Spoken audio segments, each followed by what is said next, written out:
Muy buenas, soy Marcos Vázquez y estás escuchando una nueva entrevista en Radio Fitness Revolucionario. Hoy hablo con David del Rosario, investigador en neurociencia y autor de libros como La biología del presente y El libro que tu cerebro no quiere leer. Empezamos hablando sobre qué son realmente los pensamientos, cómo surgen, cómo se conectan con las emociones y sobre todo cómo podemos relacionarnos con ellos de una manera más productiva. Hablamos también del miedo, de sus causas y cómo nos impacta y por último David nos da algunas recomendaciones para rehabilitar nuestra atención. Antes de pasar a la entrevista, dos novedades. La primera es que el 30 de septiembre haremos el segundo encuentro presencial en Madrid de Perform Institute, donde además de Ismael Galancho, Borja Bandera y yo, participarán grandes profesionales como Mireia Porta, Lucía Luengas, más conocida en redes como Lucía Wesson, Santi Liébana, que aportará un toque de humor al evento, Lucía Aguado, campeona del mundo de culturismo y conocida en redes como Desayan Kiwi, y Álvaro Bernal. Hablaremos de nutrición deportiva, de psicología, de entrenamiento en patologías, de recomposición corporal y mucho más. Si te apetece pasar un día con nosotros, puedes reservar ya tu plaza en performinstitute.com. Y la segunda novedad es que ya está disponible la versión premium de SpotEat, la app que simplifica la alimentación para perder peso, que ya os presenté hace unas semanas, pero que viene ahora con más funcionalidades y más opciones. Podéis echarle un vistazo y descargarla en spoteat.com, deletreo SPOTIEAT.com. Y sin más, damos la bienvenida a David del Rosario. Bienvenido al podcast, David. ¿Cómo estás? Muy bien, Marcos. Bueno, encantado de compartir un trocito de mi cerebro contigo y con todos los oyentes. Igualmente, un placer poder acceder a tu cerebro, a tus pensamientos, y de eso vamos a hablar hoy, ¿no? Es evidente que lo que pensamos y lo que sentimos tiene un gran poder sobre la calidad de nuestra vida, pero empecemos por lo básico. ¿Cómo podemos definir un pensamiento desde la neurociencia? Como ser humano, para mí un pensamiento es una voz que aparece en mi cabeza, normalmente con ciertas palabras, y que suena a mí. A eso yo le llamo pensamiento y, como has anticipado, le otorgo muchos poderes. Sin embargo, Marcos, imagínate cómo piensa una persona sordomuda. No escucha una voz en su cabeza con un lenguaje que suena a él. Sin embargo, esa persona también tiene la capacidad de pensar. Desde la neurociencia, el pensamiento es mucho más que de nuestra propia experiencia individual. Por ejemplo, intuimos que una persona sordomuda puede pensar con unos labios y unas manos que hacen en su mente, interpretan ese lenguaje de signos. Entonces, el pensamiento desde la neurociencia es un poquito más que desde nuestra perspectiva cotidiana. Y es ese poquito más, esa forma de ver el pensamiento distinto que aporta la neurociencia, lo que lo hace 100% aplicable a nuestro día a día, Marcos, porque nos permite ver algo tan cotidiano como los pensamientos desde una perspectiva diferente. Y para mí ese es el potencial que tiene no solo la neurociencia, sino la ciencia en general. Esa es su función, Marcos. Permitirnos ver algo cotidiano desde una perspectiva diferente sin desvalorar nuestra propia experiencia, porque al final para nosotros, como muy bien has dicho en la introducción, nuestro día a día está hecho de percepciones, de pensamientos y de emociones. Y acerca de todo esto vamos a aprender hoy un poquito más. Esa es la idea. Y podemos empezar hablando de esa relación entre el estímulo y la interpretación, ¿no? Por ejemplo, en el libro introduces el concepto de PLAC, P-L-A-C, que es una persona, un lugar, un animal o una cosa, y tendemos a asumir que nuestros pensamientos y nuestras sensaciones son producidas por estos PLACs o estos elementos del entorno, ¿no? ¿Hasta qué punto es esto cierto y qué otros factores influyen en los pensamientos que nos surgen? Sabes que me encantan los experimentos porque tienen el potencial precisamente de mostrarnos algo cotidiano desde una perspectiva diferente, como veíamos. Este podcast, por ejemplo, podríamos convertirlo en un experimento. Si nosotros empezamos a darnos cuenta de las sensaciones y los pensamientos que generan este podcast en los propios oyentes, empezaremos a descubrir algo muy curioso, y es que cada persona que escucha este mismo podcast, es decir, pongo esto en clave de física, un podcast desde un punto de vista de la física no es más que una onda mecánica que llega al oído del oyente y que su cerebro es capaz de traducir al lenguaje electroquímico que entienden nuestras neuronas. Esas ondas son exactamente las mismas para todos los oyentes. Sin embargo, a un oyente este podcast le parece maravilloso, a otro le parece súper aburrido, a otro le parece que no se aporta una visión diferente acerca del pensamiento y de la emoción, y a otros le parece que es lo de siempre. Mi pregunta es si aquello que pensamos y sentimos de podcast, es decir, de las personas, de los lugares, de los animales, de las cosas, de los podcasts, de todo lo que nos rodea, ¿por qué no todos los oyentes piensan y sienten lo mismo?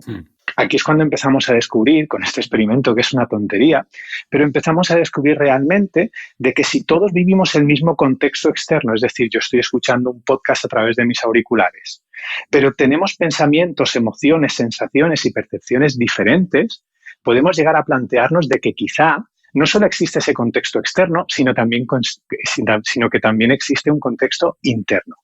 Y ese contexto interno es muy interesante, Marcos, porque en ese contexto interno está lo que yo pienso cuando escucho este podcast y lo que yo siento cuando escucho este podcast. Y lo que estamos viendo en el laboratorio es que el origen de lo que nosotros sentimos, más que un podcast, que algo externo, que una persona, lugar, animal, una cosa, es lo que nosotros estamos pensando acerca de esa persona, lugar, animal o cosa. Las personas sienten cosas diferentes al escuchar este podcast porque su cerebro piensa cosas diferentes. Y ahí está la clave, que es lo que resumías con la regla del PLAC, que dice una persona, un lugar, un animal, una cosa, no tiene la capacidad de hacerme sentir. Tan solo a la idea que mi cerebro asocia a esa persona, lugar, animal o cosa.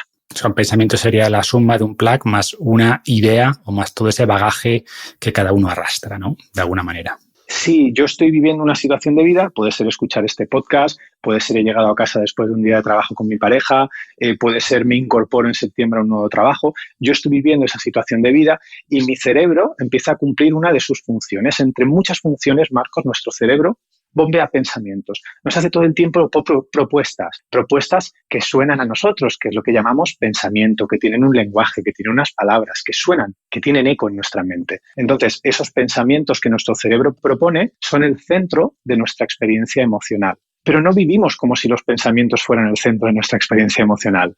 Vivimos como si el centro de nuestra experiencia emocional fuera nuestra jefa, como si el centro de nuestra experiencia emocional fuera este podcast, como si aquello que yo siento viene generado por los demás. Y cuando nos comportamos así, cuando hacemos ese gesto cognitivo, comenzamos realmente a ser esclavos de las situaciones de vida.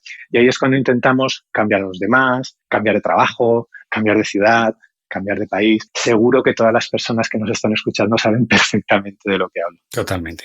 Para mí esto es clave, ¿no? O sea, y creo que es evidente que nuestro cerebro al final es como dices, un creador de propuestas, de pensamientos. En el fondo es un narrador de ideas, ¿no? O sea, creo que nos cuenta historias a partir de lo que percibe del mundo externo, esa percepción que comentabas, pero hay otros muchos más elementos que moldean esa narrativa o esa ficción que crea nuestro cerebro. Y vamos a decir que es evidente que estas historias que nos contamos están influenciadas o inspiradas en la realidad. Es como en las películas cuando ponen inspirada en hechos reales, pero también hay muchos elementos de ficción o mucha parte inventada, ¿no? Y de hecho dices en el libro que estas historias son en realidad, pues eso, propuestas cerebrales y que podemos decidir no aceptarlas, ¿no? Si vemos que son historias que nos dañan o que sencillamente no son útiles. Y creo que en esta idea hay mucho poder, ¿no? En la capacidad de no aceptar estas propuestas. Exacto, es así. Fíjate que hay algo que normalmente no vemos, Marco, y es cómo yo me relaciono con aquello que piensa mi cerebro. Esta posibilidad, esta relación no la vemos porque todo el tiempo damos por supuesto que yo soy quien genera ese pensamiento y no solo eso, sino que yo me defino a través de lo que pienso. Imagínate que yo tengo un pensamiento en un momento negativo. Yo puedo llegar a tener la tendencia a definirme a través de ese pensamiento negativo y creerme que soy mala persona. Sin embargo, eso, desde un punto de vista cognitivo, no tiene sentido. Si tú empiezas a investigar cómo nuestro cerebro origina, da vida a estos pensamientos, empezarás a darte cuenta de que estas propuestas neuronales que lanza en cada situación de vida está hecha principalmente de dos ingredientes: nuestras experiencias pasadas y nuestras expectativas de futuro. Y cuando tú vives una situación de vida, lo que tu cerebro trata es de, cumpliendo esas dos reglas, expectativas y pasado, lanzarte la propuesta lo más coherente posible. Es decir, a tu cerebro no le importa la verdad, lo que le importa es la coherencia. Es decir, que tú aquello que estás pensando en ese momento sea coherente con tu vida pasada y con tus objetivos, con tus perspectivas de futuro. Y esto es algo que la neurociencia aplicada al día a día nos enseña y que es muy bonito experimentar, porque nos damos cuenta de que a nuestro cerebro no le importa la verdad, le importa la coherencia. Y aquí es la clave que comentabas al final de la pregunta. Claro, si yo empiezo a relacionarme con mi pensamiento como lo que es decir, una propuesta de mi cerebro, que no tiene más valor que la tuya, sino que simplemente es una propuesta en mi pequeño contexto personal, y yo empiezo a relacionarme con ese pensamiento no como un hecho, sino como una propuesta, se abre la posibilidad de dejar de usarlo. Porque fíjate que cuando yo doy al pensamiento la condición de hecho, ese pensamiento no solo se hace fuerte en mi momento presente, sino que tiene la capacidad de acentuar, de darle pinceladas incluso a mi percepción.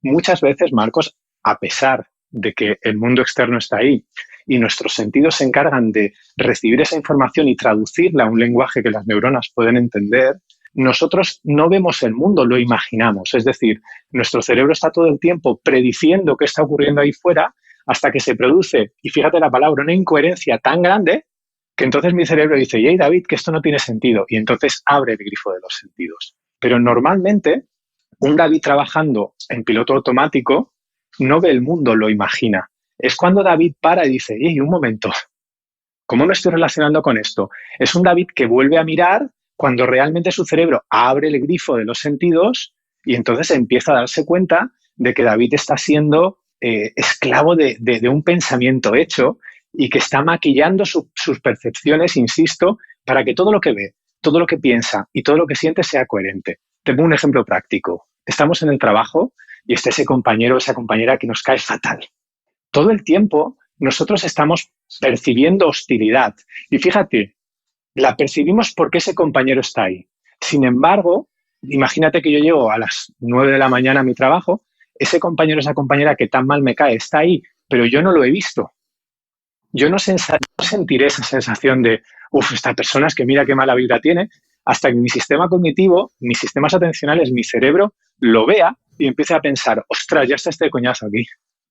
Ya está esta persona otra vez aquí. Ahí es cuando yo empiezo a percibir, experimentar y sentir el coñazo de mi compañera o mi compañero de trabajo. Sin embargo, como yo no asumo eso, como yo creo que aquello que yo siento viene generado por él, empiezo a comportarme todo el tiempo intentando decir, bueno, yo es que esta persona no me cae bien, es que mira lo que hace, y justifico todas mis percepciones y mi realidad con aquello que estoy pensando. Pero no lo veo. No veo que mi historia y mi percepción empieza con mi pensamiento y con mi atención, y ahí está la clave. 100%. Yo creo que esta idea es súper potente, ¿no? Esta idea de que ante la misma experiencia, por ejemplo, el típico caso, no sé, un trauma, entre comillas, ¿no? Una experiencia dura en la vida, pues una persona puede considerarse una víctima de eso y otra puede considerarse un superviviente, ¿no? Y son dos narrativas cognitivas muy distintas que van a influir mucho en cómo nos sentimos primero y en cómo actuamos después y cómo interpretamos el resto de estímulos que recibimos del entorno, ¿no? Y, como decíamos, aquí la clave para mí es aprender a elegir la narrativa más útil. Y esto además encaja 100% con las ideas estoicas, ¿no? Como decía Epicteto, no es lo que nos pasa, sino la interpretación que hacemos sobre lo que nos pasa. Y podemos cambiar esa interpretación. No es esa persona de la oficina, sino es esa narrativa que nosotros generamos sobre esa persona, que es lo que nos hace sentir mal cuando nos encontramos con ella y lo que nos hace interpretar seguramente de manera sesgada cualquier interacción con esa persona. Absolutamente, Marcos. De hecho, mira, llevando a nuestro día a día, poniendo otro ejemplo, este compañero o compañera de trabajo que tal mal nos cae es, no sé, el primer amor de otro compañero o otra compañera de trabajo. Estamos en un trabajo con 40 personas y resulta que esta persona nos cae mal a 2 o 3, pero el resto tiene otra opinión completamente diferente. Sin embargo, esta persona sigue siendo la misma persona para todo el mundo. Pero no vemos que la forma de relacionarnos nosotros con los pensamientos que nos propone nuestro cerebro acerca de esa persona son las que están constituyendo esta realidad y no la otra persona en sí, porque, insisto, si fuese la otra persona, las 40 personas de la empresa, las 50, deberían tener la misma experiencia interior. Y no ocurre así. Y esto lo podemos ver todo el tiempo en nuestra vida. Cualquier situación de vida, Marcos, es en realidad una oportunidad para aprender neurociencia, para aprender cómo funcionamos y cómo somos, pero no lo usamos para eso. Usamos para catalogar nuestros pensamientos como si fueran hechos. Mira, este es idiota, porque mira lo que me ha hecho, y echamos mano de nuestros registros pasados o de lo que creemos que va a hacer. Es este mecanismo todo el tiempo en el que nos encadena en una biología, en una mentalidad superviviente, que hacemos realmente del día a día una situación de estrés prolongado. Pero no tiene nada que ver con las personas, los lugares, los animales o las cosas, sino con cómo nos relacionamos con las cosas que pensamos y sentimos. Esta es la clave, y fíjate cómo esta idea de decir, si esta posibilidad que yo estoy poniendo encima de la mesa es vivible, fíjate qué libertad. Que yo no tenga que cambiar a todos los que me caen mal o dejar todos los trabajos que me hacen que sentir todo esto, sino que yo puedo empezar realmente a ver cómo me relaciono con lo que pienso y siento en el trabajo o con lo que pienso y siento acerca de la otra persona, y puedo dejar de relacionarme de la misma manera. Ya no depende de ti, sino que yo asumo la responsabilidad. Exacto. Y una vez más encaja con las ideas estoicas, ¿no? Que decían que si una persona nos hace enfadar, pues se convierte en nuestra dueña, o nos volvemos esclavos de esa persona. Le estamos permitiendo alterar nuestra paz mental y no deberíamos ceder ese poder a nadie, ¿no? Mencionas también en el libro el concepto de botánica mental, que me pareció muy interesante, ¿no? Y hablas de los distintos tipos de pensamiento, pensamiento raíz, pensamiento rama, pensamiento hoja. ¿Por qué es útil esta clasificación? Y danos un ejemplo para que se entienda mejor. Sí, básicamente es un modelo. Nosotros construimos modelos para tratar de entender o de explicar cómo observamos que algo funciona. Sin embargo, un modelo, si todo va bien, suele cambiar, ¿no? Y suele hacerse más complejo y suele hacerse más respetuoso con nuestra forma de funcionar. Lo que viene a decir este modelo de pensamiento en forma de árbol es que muchas veces nosotros no vemos la profundidad emocional que tienen nuestros propios pensamientos. Es decir, te pongo un ejemplo. Esto me pasó, en Sudamérica, cuando estaba compartiendo mis investigaciones en una empresa, ¿no? Eran muchísimos trabajadores y estaba explicando cómo funciona un poquito, al menos lo que sabemos, esta conexión que hay entre el pensamiento y la emoción, que yo normalmente ya acostumbro a llamar pensación. Y entonces estamos hablando de que si tú realmente empiezas a explorar la utilidad del pensamiento, la gran mayoría de pensamientos que nos ofrece nuestro cerebro cuando trabajamos en nuestro día a día o cuando nos movemos de una manera inconsciente, no son útiles. Entonces, y normalmente estos pensamientos que no son útiles tienen sus bases en el miedo. Ahora vamos a ver por qué. Entonces esta persona me decía, mira, este pensamiento que me viene, venga, a ver si es útil. Y yo digo, bueno, no lo sé, porque pertenece a tu sistema de pensamiento, lo único que puedo hacer es acompañarte a descubrirlo. Yo me quiero ir de vacaciones a Honolulu, pensamiento hoja. Yo simplemente invitándole a que ponga atención sostenida en ese pensamiento, que eso significa usarlo, seguramente en un ratito lo veremos, automáticamente su cerebro hacía lo que más le gusta hacer y es proponer otro pensamiento. Bueno, ya, pero no me puedo ir a Honolulu porque tengo una familia y unos hijos y además tengo un trabajo. Pensamiento rama. Si te fijas, la sensación que genera el pensamiento quiere irme a Honolulu, que parece que puede ser una sensación así positiva de decir que guay, que no sé qué, motivadora, automáticamente viene acompañado de un pensamiento rama que ya es la sensación que acompaña ese pensamiento rama, Marcos, ya no es tan motivadora, es, ostras, tengo familia, pero no puedo hacerlo, ¿no? Y simplemente invitándole a que ponga atención sostenida sobre ese pensamiento rama, llega el pensamiento tronco, tengo miedo a ser un mal padre y a no atender a mi familia como debería por dedicarle demasiado tiempo al trabajo, y llega el pensamiento raíz, fíjate que ese es un miedo. Tengo miedo a no saber hacerlo, tengo miedo a esto, tengo miedo a no tener libertad, tengo miedo. Y la gran mayoría de pensamientos que he explorado en el laboratorio, estamos hablando de entre un 94 y un 97% tiene sus raíces en el miedo. Y esto es, Marcos, porque vivimos en una mentalidad superviviente y nos damos cuenta de que el miedo no protege, el miedo adiestra. Si yo utilizo un pensamiento de miedo, lo más probable es que ese pensamiento de miedo le acompañen sensaciones de miedo. Sin embargo, yo no quiero sentir miedo. Y ahí se produce una paradoja, que dándole a mis pensamientos la condición de hecho, para que estos pensamientos me protejan, lo que estoy haciendo yo es sostener el miedo en el tiempo. Y entonces eso constituye la experiencia emocional, pensamiento emocional humana más actual en nuestro día a día, pero no lo vemos, ¿no? Y lo que estamos haciendo hoy es arrojar un poquito de luz para volver a mirar y empezar a ver.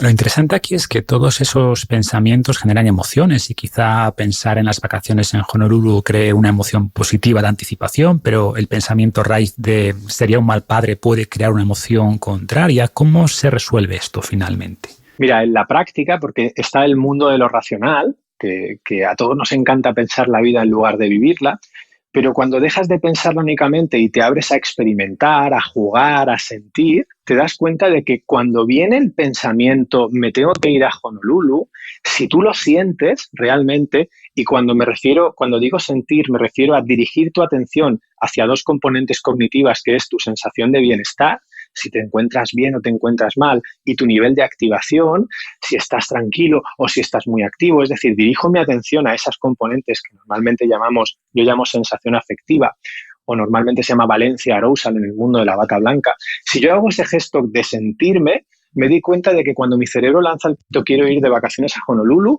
no me genera felicidad que yo creo que me debería generar. Es decir, ese pensamiento ya me está avisando del pensamiento rama, del pensamiento tronco y del pensamiento raíz.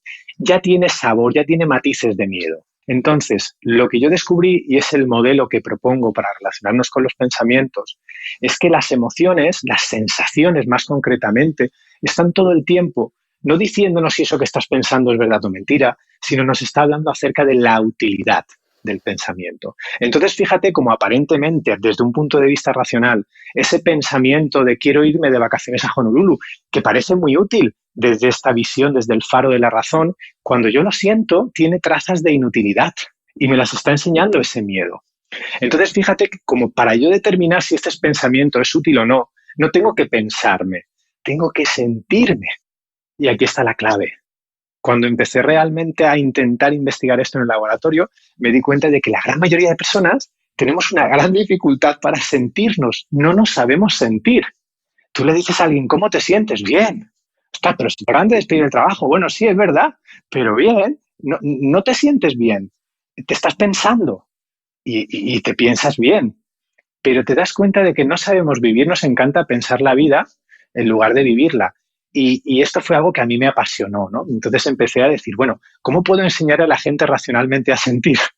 Y aquí empezó un poco la aventura, porque te das cuenta de eso, de que tú todo el tiempo, allá donde vayas, tienes una sensación de bienestar y un nivel de activación que cada oyente, incluso nosotros mismos, podemos parar un segundito y localizar ahora. Yo puedo localizar esa sensación de bienestar y ese nivel de activación. Por ejemplo, ahora mismo mi nivel de activación, si yo le pongo un número de 0 al 10, está en 6,5, 7. Estoy entusiasmado con lo que estoy experimentando, ¿no? Y mi cuerpo lo refleja. Y mi sensación de bienestar, si yo tengo a un extremo el peor momento de mi vida y a otro el mejor, yo puedo posicionarme como una flecha en el punto en el que me siento ahora, en el que me encuentro ahora. Esta práctica de pararnos a sentir es, curiosamente, una de las mejores prácticas que podemos hacer en favor del pensamiento, porque nos está hablando todo el tiempo acerca de su utilidad. Y fíjate cómo esto no cambia nada en nuestra experiencia, seguimos pensando y sintiendo cosas. Sin embargo, nosotros nos relacionamos de manera diferente. Aquello que estoy sintiendo me habla acerca de la utilidad del pensamiento. Y aquí vuelve de nuevo, Marcos, el pensamiento a la carga, que nos encanta pensar, ¿no? Bueno, sí, pero si yo hago esto, ¿tendré menos sensaciones negativas? Otro pensamiento que quiere pensar la vida en lugar de vivirla. No lo sé, descúbrelo. Esto no es una promesa, no es un haz esto que ya verás cómo te sientes mejor. Es un haz esto que ya verás cómo te conoces un poco. Esta es la propuesta. Sí, y quizás ese proceso de conexión con las sensaciones, con las emociones que surgen, nos puede ayudar a identificar esos pensamientos raíz que seguramente condicionan muchas de las decisiones de manera inconsciente y nunca lo sabremos si no hacemos ese proceso más introspectivo, ¿no? Sí, normalmente es lo que ocurre, Marcos, cuando tú puedes usar un pensamiento en la práctica, en el día a día, de dos maneras. Tú puedes usar ese pensamiento para cartografiar cómo funciona tu mente y tu sistema de pensamiento, encontrarás una serie de pensamientos y pongo hechos con los dedos, pongo comillas con los dedos a esta idea de hechos, encontrarás pensamientos hechos con comillas, que son los pilares de tu sistema de pensamiento, ¿no? Por ejemplo, el que acabamos de descubrir gracias a esta persona, ¿no? Tengo miedo a ser un mal padre. Bueno, eso es un pensamiento que es un pilar en nuestro sistema de pensamiento. Cuando tú utilizas los pensamientos que te lanza tu cerebro en cada situación de vida para hacer un mapa de cómo es tu sistema de pensamiento, lo que sorprende es que la gran mayoría de nuestros pensamientos centrales, nuestros pensamientos hito, son miedos. Por eso siempre vemos supervivencia, que todo a nuestro alrededor está tratando de sobrevivir, porque nuestra mentalidad está basada en la supervivencia. Sin embargo, no es tanto que el exterior quiera sobrevivir todo el rato, sino que yo veo supervivencia en todo lo que veo en el exterior, ¿no? La vida es un proceso inteligente y autodirigido y nosotros todo el tiempo inferimos significado. La vida está llena de recipientes vacíos y es nuestro cerebro el que le da significado. Si yo miro la vida a través de los ojos de la supervivencia, ¿qué voy a ver? Que esa planta está tratando de sobrevivir, que esa persona está tratando de sobrevivir, pero no puedo ver más allá, ¿no?, de este proceso inteligente. Por ejemplo, vemos una abeja como un elemento separado a una flor.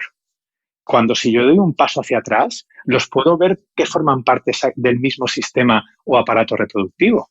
Uno crea polen, otro lo transporta, es un aparato reproductivo. Sin embargo, como yo lo veo muy de cerca y a través de los ojos de la supervivencia, digo, está cogiendo polen para sobrevivir porque tiene que comer. no tengo esa visión más amplia, ¿no? La neurociencia, cuestionarnos, explorar nuestros pensamientos, nos da esa visión más amplia. Sin duda. Comentabas antes que casi todos los pensamientos raíz, ¿no? El 90 y pico %, tienen su origen en algún tipo de miedo. Y me gustaría justamente hablar un poco de esto, del miedo.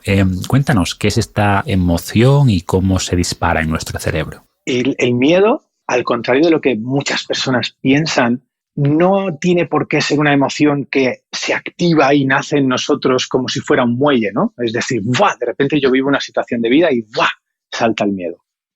Sí que es cierto que hay ciertos programas automáticos que nuestro cerebro ha adquirido a lo largo de todo este tiempo practicando y conociéndonos, que muchos llaman evolución, unos pequeños botoncitos de decir, ¡buah! Yo veo una serpiente ¡buf! Y se activa en mí algo que llaman instintivo, ¿no? Este miedo, que es que nos predispone en una situación de alerta para afrontar un peligro externo, obviamente está ahí. Sin embargo, hay un miedo emocional que tiene el origen y el final en nuestra propia mente, que es el que más experimentamos, Marcos, pero que no tiene principalmente nada que ver con el exterior. Y es que el origen de la gran mayoría de nuestros miedos, hablo de hoy ser humano occidental, son posibilidades. Es decir, ostras, mira, me ha llamado el jefe, a ver si me van a despedir, con lo que me hace falta el dinero. Ese pensamiento tiene la capacidad de generar en mi organismo una respuesta al estrés y lo llamamos miedo. Tengo miedo a puntos suspensivos. Entonces, todas estas cosas o todas estas experiencias internas que activan este mecanismo de la supervivencia, muchos lo llamamos miedo. Esto es lo que yo llamo el miedo moderno, ¿no? Algo de decir, bueno, tengo miedo a perder el trabajo, tengo miedo a que me abollen el coche. Entonces, hablando de este tipo de miedo, se abre una ventana a una nueva forma de entender las emociones. Y es que las emociones, según la última visión que utilizamos o el último modelo que utilizamos en neurociencia para estudiarlas, ya no son algo tan universal e innato como creía Paul Ekman y otros autores así ya más contemporáneos, sino que es algo que se construye al momento. Y eso significa de que yo puedo construir un caso emocional de miedo de muchas maneras diferentes. Y eso significa de que yo puedo sentir miedo de muchas maneras diferentes. Te pongo un ejemplo. Por ejemplo, en Asia, concretamente en China, tienen una palabra, tienen una emoción para el concepto de miedo al jefe. Y se siente de una manera concreta y tiene un contexto concreto. Entonces, fíjate cómo una emoción ya no solo es algo interno, sino que tiene un contexto. Estoy en el trabajo. Nos estamos dando cuenta de que el contexto tiene mucha influencia en la construcción de las emociones. Otro ejemplo, en Dinamarca hay una emoción que nosotros no tenemos que la llaman el hygge, que es este calorcito que tú sientes al entrar a casa. Esa emoción tiene una componente cultural muy grande y las emociones estamos empezando a darnos cuenta de que son una creación que hacemos in situ y tiene varios ingredientes. Uno de ellos es, como estamos viendo, tiene un contexto externo. Yo entro en casa y tengo ese calorcito. Yo puedo tener un miedo al jefe. Puedo tener, por ejemplo, un miedo al ascensor. Y yo podría generar nuevas emociones. ¿Cómo? Dándoles un contexto externo. Por ejemplo, estoy en un ascensor. Un contexto interno. ¡Oh! Mi sensación de bienestar cae en picado y empiezo a sentirme, mi corazón empieza a palpitar mucho con un nivel de activación muy alta, una sensación básica. Yo también tengo un contexto interno, tengo una serie de pensamientos cuando estoy en ese ascensor. Si yo le pongo un nombre a esa emoción, me la invento, ascen, y lo comparto con muchos cerebros, yo podría crear una nueva emoción que es ascen, que es la sensación de pensar que te estás quedando atascado en un ascensor. Y si todo el mundo la usara, y la dijera Pablo Piqueras en el telediario y saliera en las revistas, hablaríamos de ascen con la misma naturalidad que hablamos de miedo. Entonces, fíjate que para que una emoción se imponga, tenemos que tener varios ingredientes. Tenemos que tener un contexto externo, una situación de vida. Estoy en un ascensor. Un contexto interno, cómo yo me siento, cuál es mi sensación básica en este contexto. Una palabra, un concepto que sea emocional para poderlo compartir entre más cerebros. Y la emoción necesita también esta componente social. Si se cumplen todos estos ingredientes, esta emoción empezará a ser usada por el resto de seres humanos y hablaremos con naturalidad de Asten, igual que hablamos con naturalidad de miedo, de tristeza, de Hygge, de lo que sea, ¿no? Pero como yo lo entiendo, no es que sean emociones nuevas, sino que son subemociones, podríamos decir, ¿no? Es decir, las emociones básicas humanas son las que son y lo que ocurre quizás es que ese miedo instintivo, original, que mencionabas antes, puede dar lugar a distintos tipos de miedo a medida que la sociedad se hace más compleja, ¿no? O sea, que el mundo moderno pues tiene más que ver con proyectar nuestros pensamientos al futuro o ese miedo al jefe, a perder el trabajo, pero hay un origen común en esas emociones. Claro, el origen común, como muy bien está señalando Marcos, es nuestra sensación de bienestar. Fíjate que hay un cambio en esta sensación de bienestar, en esta sensación afectiva, que también se llama en esta valencia arousal, en esta sensación de bienestar o malestar o nivel de activación. Hay un cambio en eso. Entonces ahí se produce algo. Ese algo que se produce después ya es una construcción cognitiva. Por ejemplo, para mí está mal llamado, y vuelvo a poner comillas con los dedos aunque nadie me ve, miedo a esta reacción automática. Es una reacción automática, no es miedo. El miedo es mucho más complejo. El miedo puede tener un contexto, el miedo puede tener muchos matices. Yo puedo sentir miedo de muchas maneras diferentes. Por ejemplo, imagínate que me has dicho que estás trabajando en un libro, ¿no? Sí. Imagínate que empiezan a aparecer pensamientos y yo puedo tener miedo a que ese libro no funcione. Ese miedo va con un matiz. Ese miedo no va con el mismo matiz, por ejemplo, que puede tener una llamada de un médico que te dice, bueno, es usted el familiar de, y dice el nombre de tus padres, ¿no? Ahí hay otro miedo, pero viene con otro matiz, viene con otra sensación básica, viene con otros pensamientos. Si te fijas, nosotros podemos etiquetar y llamar miedo a todas esas cosas o podemos utilizar otro nombre. Lo que me refiero simplemente es que la manera que le tengamos nosotros de llamar a ese cambio que se produce en nuestra sensación básica son clasificaciones, son modelos, hemos hecho 1000. Hemos dicho, hay emociones básicas, ¿no? Pues hay básicas, subbásicas y subbásicas. Bueno, la importancia no está ahí. La importancia para mí está más en observa cómo se crea tu emoción. Observa cómo hay contextos externos y cómo hay contextos internos. Pero observa que siempre hay una sensación básica que cambia, unos pensamientos que circulan por ahí, unas percepciones que circulan por ahí.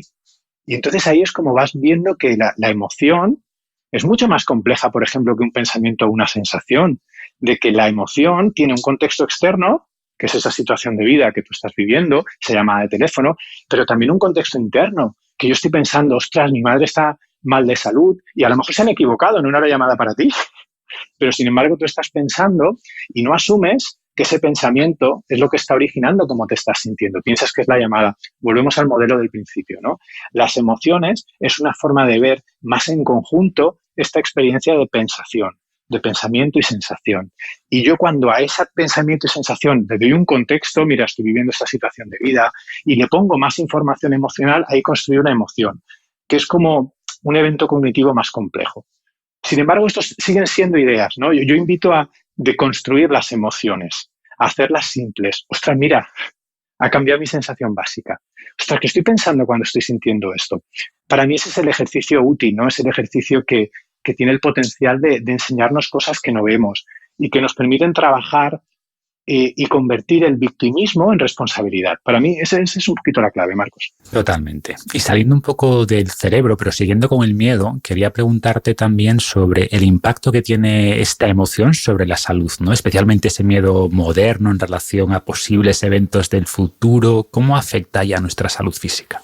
Es brutal el impacto que tiene. Fíjate que cada vez que yo activo una respuesta de miedo, eso puede ser principalmente pensamientos acerca de estoy muy cansado, necesito que lleguen unas vacaciones, o a ver si esta persona cambia ya de una vez y deja de, no sé, molestarme en este tema, o fíjate que hace 5 años que quiero cambiarme el coche y no puedo y ahora tendré que volverlo a llegar al mecánico y no sé cómo lo voy a pagar. Es decir, pensamientos pueden ser el origen de una respuesta que llamamos de lucha o huida en nuestro organismo, que lo que hace principal, Marcos, como ya muchos sabemos, es generar una redistribución energética en mi organismo. Y básicamente cada vez que yo les digo a mi cerebro, oye, activa la respuesta de miedo, lo que hace es todos los procesos a largo plazo que se encargan del mantenimiento celular, que se encargan, por ejemplo, de la reproducción, de la digestión, de mi sistema de defensas, se ponen bajo mínimos hasta que ese miedo haya pasado, hasta que ese peligro ya haya pasado. Entonces, mi cerebro está todo el tiempo programado para ese miedo instintivo, es decir, ese peligro que está afuera y que me permite salvar el pellejo. Sin embargo, él no diferencia imaginación de realidad. Es decir, si yo me imagino un escenario, voy a perder el trabajo, mi cerebro no distingue si eso está pasando o no, porque el concepto temporal es un concepto mucho de raciocinio, es un concepto más cognitivo, no tan instintivo, tan cerebral, y entonces él lo vive como una realidad. Activa esa respuesta de lucha o huida que de nada me sirve, yo pongo bajo mínimos todos los sistemas homeostáticos que me están manteniendo y doy un pasito atrás en esto de la salud. Cada vez que yo activo, Marcos, por ser concretos, entre 8 y 12 respuestas de lucha o huida innecesarias al día, mi nivel de hormonas de la supervivencia, es decir, principalmente glucocorticoides y los gemelos adrenalina y noradrenalina, se mantienen más o menos constantes. Ahí mi médico interno está en el paro. Ahí mi reproducción no está generándose, no está rodando la rueda de la reproducción de manera natural hasta que el peligro que mi cerebro piensa que está ocurriendo cese. Y entonces ahí es cuando hacemos de la supervivencia una forma de vida. Ahí es cuando la biología de la supervivencia pasa a ser nuestra biología natural. Cuando nuestro organismo está muy bien diseñado para tener picos de esta respuesta al estrés, pero no para mantenerlos en el tiempo, ¿no? Y esto es un poquito el dibujo, el esbozo de cómo una mentalidad superviviente genera una biología de la supervivencia y genera una vida superviviente. Dices también en el libro que el miedo ni se crea ni se destruye, sino que se transforma. ¿A qué te refieres con esto? Principalmente, Marcos, podemos usar para entender cómo funcionamos en el día a día un modelo que es, imagínate un modelo de una pirámide en el que en la cúspide tenemos el pensamiento. Es decir, yo vivo una situación de vida y mi cerebro hace una de sus funciones, que es proponer pensamientos. Si yo uso ese pensamiento, y con usar quiero decir le presto atención sostenida, es decir, lo convierto en hecho, ese pensamiento empezará a transformarse en una emoción. Vamos a decirlo de momento así, luego puntualizamos alguna cosa más. Si yo esa emoción también le presto atención sostenida, se convertirá en una acción y esa acción llevará consigo unos resultados. Por lo tanto, ese miedo que emana, que viene principalmente de un pensamiento, se transforma en una acción o en un resultado. Es decir, yo no puedo hacer nada más con ese miedo que vivirlo, es decir, abrirme a sentirlo, o lo opuesto, cerrarme a ese miedo. Tratar de quitármelo de encima, de cambiar a las personas, lugares, animales o cosas que yo creo que generan ese miedo. Si elijo el segundo camino, buena suerte, porque tienes muchísimo trabajo. Vas a conocer un montón de personas, de lugares, de animales o cosas que cambiar. Y esto genera pues un derroche, un desgaste energético que principalmente nos lleva a los seres humanos al estrés, al cansancio y a la extenuación. Cuando yo me di cuenta de que esa emoción se puede transformar sintiéndola y viviéndola, eso significa abrirme a la experiencia que en ese momento mi organismo, en forma de sensación básica, me está poniendo delante. Y cuando yo empiezo a abrirme a esa experiencia y la vivo, ¿qué ocurre? ¿Que de repente salgo con una túnica naranja y me pongo a levitar? No. Lo que ocurre es que te conoces, que vas viendo de que, ostras, cuando siento esto, pienso cosas también y percibo cosas también, y que cuando mantengo la atención durante mucho tiempo en una emoción, esa emoción se mueve. Las emociones están ahí para ser sentidas, pero como no queremos sentirlas, queremos gestionarlas para que las positivas se queden y las emociones negativas se vayan, no las vivimos. Y al no vivirlas no se mueven, no se transforman, ¿no? Y esta frase que comentabas, ¿no?, de que el miedo, que las emociones ni se crean ni se destruyen, solo se transforman, viene un poco a referir eso. A que cuando tú la vives, porque una emoción está diseñada por nuestro organismo para ser sentida, cuando tú la sientes, sigue ese movimiento de la emoción, se transforma en otra cosa, te permite conocerte, te permite ver qué piensas en esa situación de vida, te permite ver cómo te relacionas con este pensamiento, cómo te relacionas con esta emoción, cómo somos selectivos, como que hay emociones que nos abrimos más fácil a sentir, principalmente si son placenteras o positivas, y emociones que decimos, no, que alguien me quite de aquí esto, que yo no me merezco sentir esto, yo no... Te mereces sentir lo que sientes, a sentirlo, además puedes aprender acerca de cómo funciona tu mente y además puedes aprender acerca de cómo te relacionas con tus pensamientos y con tus emociones, que para mí eso, Marcos, es oro. Y eso te hace de que ya no quieras gestionar nada y de que realmente descubras de que las emociones no están para ser gestionadas y educadas, sino para ser sentidas. Las emociones se convierten en nuestros profesores de la EGB, en nuestros maestros, en nuestras profesoras de universidad, si nosotros nos abrimos a sentirlas. No si estamos todo el tiempo queriendo decirle, mira, a mí es que emoción me gustaría que fueras así. Es que, mira, me vienes una emoción negativa, a mí me gustan las positivas. No hay emociones ni positivas ni negativas. Es una forma de hablar. Y fíjate, Marcos, que para mí cuando descubrí esto me pareció súper interesante, de que una emoción no es tóxica para el organismo cuando es negativa o cuando es positiva, sino las emociones se vuelven tóxicas cuando estamos indispuestos a sentirlas. Es nuestra indisposición a sentir lo que hace que una emoción sea dañina, no es negatividad o positividad. Y es algo que necesitamos empezar no solo a entender mentalmente, sino a integrar. Me parece muy buena reflexión, pero quiero ver cómo la cuadramos con algo que dijiste antes, ¿no? Como que las acciones generan resultados, las emociones generan acciones, los pensamientos generan emociones. Entonces, para cambiar los resultados tenemos que cambiar los pensamientos. Y como dices, eso es mucho más fácil que intentar cambiar el mundo externo, ¿no? ¿Cómo nos abrimos a sentir, pero a la vez intentamos cambiar los pensamientos o las emociones poco útiles? Es maravilloso este proceso que estás dibujando. Fíjate que cuando las personas escuchamos esto, es decir, entendemos desde un prisma racional, lo que tratamos todo el tiempo es de pensar más positivo o cosas por el estilo. Pero no nos damos cuenta de que no es el pensamiento en sí lo que me permite tener la llave que abre los grilletes de toda esta cadena de pensamiento, emoción, acción, resultado que estamos teniendo. Es mi relación con el pensamiento. Lo que determina que yo pueda transformarme no es lo que pienso per se, es cómo yo me relaciono con lo que pienso. Ahí es donde se abre. Fíjate que, de nuevo, ya no solo no tenemos que cambiar a los demás y el trabajo y esto y la política y mi país, es que en este país no se puede, etcétera, etcétera, sino que ahora simplemente ya tampoco tengo que cambiar mis pensamientos. Ya no tengo que cambiar lo que pienso. Entonces, ¿qué es lo que puedo hacer? Cambiar la relación con el pensamiento. Y esta es la clave. ¿Cómo se hace esto desde un punto de vista práctico? ¿No? De decir, vale, sí, todo esto está muy bien, pero ¿cómo empiezo a dejar de pensar la vida todo el día en este círculo racional? Y dame algo para que yo en mi día a día pueda hacer esto sin realmente no perder neuronas en el intento, ¿no? Fíjate que todo el tiempo, cuando tú estás viviendo y tu cerebro te lanza un pensamiento, eso va acompañado de una sensación. Y fíjate cómo hemos estado viendo de que esa sensación, más allá de decirnos de si ese pensamiento es verdad o es mentira, te pongo el ejemplo del compañero de trabajo, vamos a terminar de quemar el ejemplo.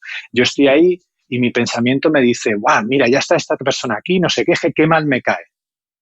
Y ese pensamiento viene acompañado acerca de una sensación, principalmente una sensación no muy agradable, Marcos, una sensación ahí de decir, uff, y mi nivel de activación también aumenta. Esa sensación desagradable que tiene un nivel de activación asociado te está hablando acerca de la utilidad del pensamiento. Y lo que nosotros hacemos, y pongo nuestro cerebro en cámara lenta, es decir, mira, esto que yo estoy pensando, este tío es idiota, es verdad porque mira lo que siento. Como me siento de una forma desagradable y mi nivel de activación aumenta, yo decreto que este pensamiento es verdad. Y ponemos a la sensación como la prueba fehaciente de que aquello que pensamos es verdad. Sin embargo, imagínate solo por un momento de que esa sensación te esté diciendo, David, ese pensamiento no es útil. Fíjate lo que pasa en esa cadena de pensamiento, emoción, acción, resultado. Cuando tú descubres que un pensamiento no es útil y te abres, eres valiente, te abres a la posibilidad de no usarlo, esa cadena desaparece. Ya no tienes que invertir energía en una tontería. No lo necesitas. Por lo tanto, te liberas. Y esa energía que empleas en no sé muy bien qué, en seguir creyendo que ese pensamiento es así, o que este país es asá, o que este trabajo es así, lo empiezas a invertir en conocerte, o en jugar con tu hijo, o en darte un paseo por la playa, o en hacer un poquito de ejercicio, ¿no? Empiezas a invertir de repente esa energía en algo que te aporta. Porque ese pensamiento no te aportaba nada. Pero fíjate, ¿cómo has llegado a la conclusión? Comiéndote la cabeza de que no, este pensamiento tiene que ser inútil porque David ha dicho no. Llegas a la conclusión sintiéndote. Y ahí está el punto de honestidad. ¿Tú quieres descubrir si ese pensamiento es útil o no? Siéntelo. Siéntelo, no lo pienses. Porque es esa sensación la que te habla acerca de la utilidad del pensamiento. Y esto es a lo que me refiero concretamente, Marcos, con decir cambiar la relación con lo que estamos pensando, sintiendo. Si yo, en lugar de usar aquello que estoy sintiendo para darle la condición de hecho a lo que pienso, empiezo a mirarlo como, ostras, que esto me está hablando acerca de la utilidad, entonces tendré una herramienta, tendré un manual que me irá diciendo, David, este pensamiento es útil para vivir este momento, o este pensamiento no es útil para vivir este momento. Y ese manual de instrucciones viene incorporado, Marcos, con nuestro cerebro.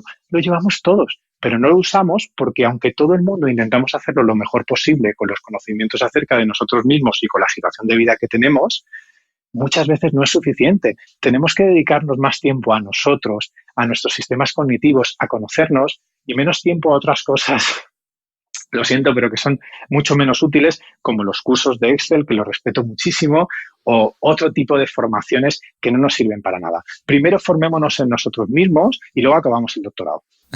Tal cual. Y en esa formación sobre nosotros mismos quería terminar hablando de la atención, ¿no? Y es verdad que esto que dicen, que donde ponemos atención define nuestra realidad y sin embargo vivimos rodeados de estímulos diseñados para secuestrar nuestra atención, para dirigirla a elementos externos. Y hablas en el libro del proceso de rehabilitación de la atención, que creo que también es clave para todo el proceso de autoexploración que acabas de describir, ¿no? ¿Qué recomiendas aquí para rehabilitar esta atención? La atención, como dices, es la herramienta más poderosa que tenemos.